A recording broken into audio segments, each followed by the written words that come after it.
எங்கும் அக்னி சுடர் வீச அன்னை கங்கையானவள் அந்த 6 தீப்பொறிகளையும் சரவண பொய்கையில் விட 6 குழந்தைகளாக மிதந்திருந்தேன்.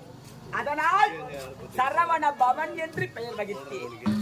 அப்படி அன்னை சக்தியானவள் 6 உருவை ஒன்றாக சேர்த்து சிரம் 6ஆகவும் கரம் 12ஆகவும் கண்கள் 2ஆகவும் சேர்ந்ததால் 6 முகம் என்றும் பார்வதி பாலன் என்றும் பெயர் வகித்து சூரர் குலத்தை கருவருக்க அன்னை சக்தியானவள் சக்தி வேல் கொடுத்ததால் வடிவேலன் என்ற பெயர் வகித்து எவ்வித குறையுமின்றி பாலகனாக பக்தர்களை காக்கின்றேன்.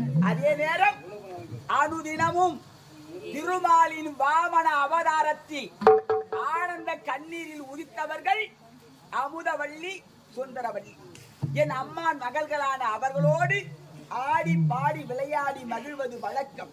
அதை போல இன்றும் என் அம்மா மகள்களை சந்தித்து அவர்களோடு ஆடி பாடி பொழுதை கழிக்க வேண்டும்.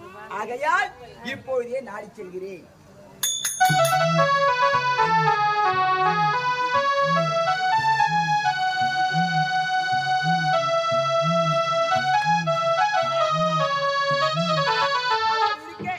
இப்போது சென்று அமுதவல்லியும் சுந்தரவல்லியும் சந்திக்க வேண்டும். வருகிறேன்.